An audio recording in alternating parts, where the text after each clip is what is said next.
Okay, here is a quick bug check slash review of my Salsa Stormchaser. We'll start off with the drivetrain. I'm running GRX 11 speed shifters with a GRX 12 speed derailleur and then Garbarook 11 speed 10 to 50 cassette to get that wide range. And then the Stormchaser here is a mountain bike 73 millimeter shell. So I've got a set of XL1 boost cranks with a 42 tooth non-boost absolute black oval. So I guess this little hack, if you want to call it, with the 11 speed shifters, 11 speed cassette, and then 12 speed derailleur has been working flawlessly. The other thing to mention here is I'm running an Eagle chain. I've heard from other people that these have like really good wear, and I'm at about 1,800 miles of use on this chain that's been waxed, and there's no wear that I can measure from my chain tool from new.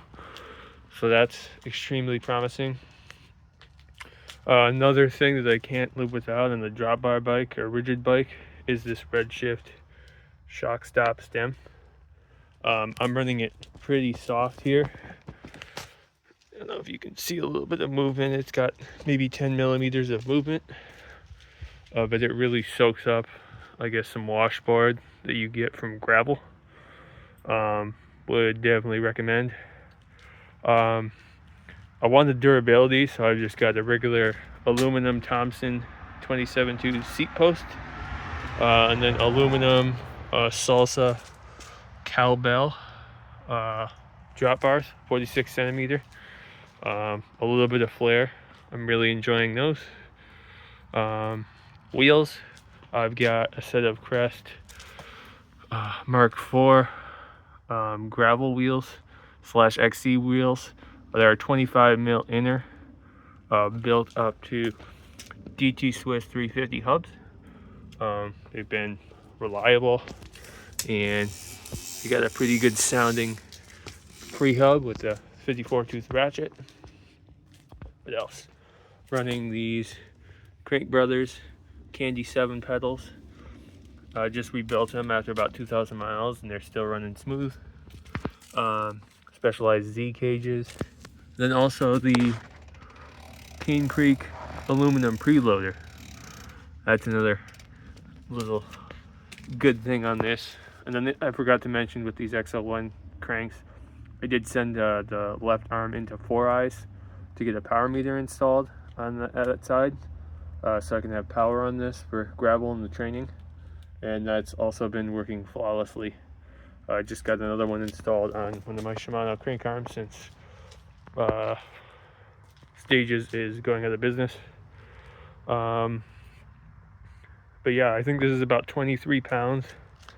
Not light, but for having nothing carbon besides the crank arms, I think that's fairly respectable. It's also a 59 centimeter frame. I don't know if I mentioned that.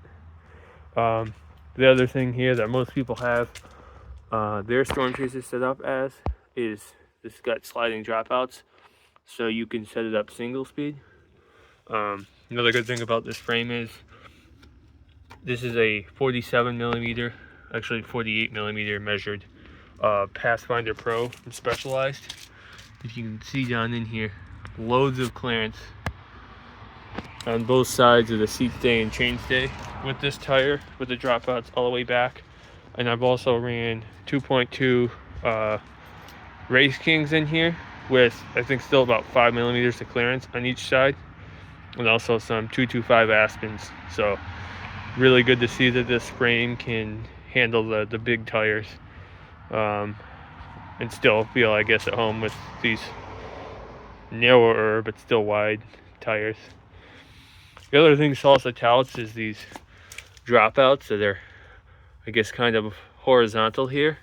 And I will say that I did have to run, I'm about 200 pounds, I did have to run a 140 mil rotor in the back because I would get it to flex and rub, even with a pretty used brake pad. was a 160 because I think that rear end is flexy to offer comfort. So yeah, certainly not a super stiff aluminum frame. It's definitely got some flex to it. So yeah, overall, for about $3,000, I have into this with all workhorse parts and a wide range, pretty light drivetrain, nice wheels and hubs, comfortable, I guess, ride. I can't complain.